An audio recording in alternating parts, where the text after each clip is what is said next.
Hello everyone, welcome to our channel flavours of Rayalaseema. పండుగ అనగానే లేదా మన ఇంటికి ఎవరైనా సడన్గా గెస్ట్లు వచ్చినప్పుడు మనకు మొదటగా గుర్తొచ్చే స్వీటే పాయసం. ఈ పాయసాన్ని ఈజీ అండ్ యమ్మీగా ఎలా తయారు చేయాలో చూసేద్దాం. ముందుగా స్టవ్ మీద ప్యాన్ పెట్టుకొని కొద్దిగా నెయ్యిని యాడ్ చేసుకొని ఇందులో జీడిపప్పు పలుకులు వేసి ఇవి గోల్డెన్ బ్రౌన్ కలర్ వచ్చే వరకు ఫ్రై చేసుకోవాలి. ఇలా గోల్డెన్ బ్రౌన్ కలర్ వచ్చాక ఇందులోనే కొద్దిగా కిస్మిస్ని కూడా యాడ్ చేసుకొని వీటన్నిటిని నెయ్యిలో బాగా ఫ్రై చేసుకోవాలి. ఇవి ఇలా ఫ్రై అయ్యాక వీటన్నిటిని ఒక బౌల్లో తీసి పక్కన ఉంచుకోవాలి. ఇప్పుడు ఇదే ప్యాన్లో ఇంకొద్దిగా నెయ్యిని యాడ్ చేసుకొని 1 కప్ వరకు సేమియాని తీసుకొని మంటని సిమ్లో పెట్టుకొని సేమియా అనేది గోల్డెన్ బ్రౌన్ కలర్ వచ్చే వరకు ఫ్రై చేసుకోవాలి.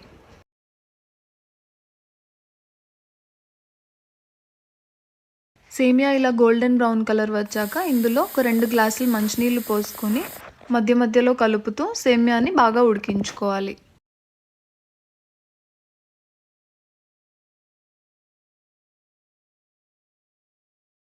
వాటర్ అనేది మనకు ఆల్మోస్ట్ డ్రై అయిపోతుంది అన్నప్పుడు కొద్దిగా సేమియాని మనం చేత్తో తీసుకొని ఉడికిందో లేదో చూసుకోవాలి.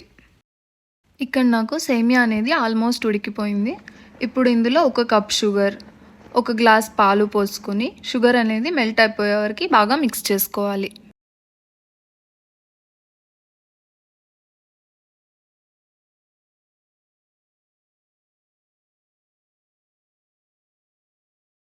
షుగర్ పూర్తిగా కరిగిపోయి మన పాయసం కొద్దిగా చిక్కబడ్డాక ఇందులో మనం ఫ్రై చేసి ఉంచుకున్న డ్రై ఫ్రూట్స్, కొద్దిగా ఇలాచీ పౌడర్ వేసుకుని 1 నిమిషం పాటు ఇలా కలుపుతూ ఉంటే మన పాయసం రెడీ అయిపోయినట్టే.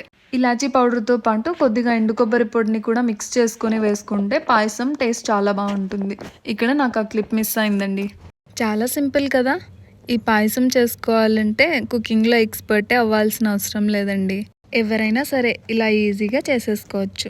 మీరు కూడా ఇలా ఒకసారి ట్రై చేసి మీకు ఎలా కుదిరిందో కమెంట్ చేయడం మర్చిపోకండి. ఇలాంటి మరిన్ని ఈజీ అండ్ టేస్టీ రెసిపీస్ కోసం please do like, share and subscribe to our channel. Thanks for watching.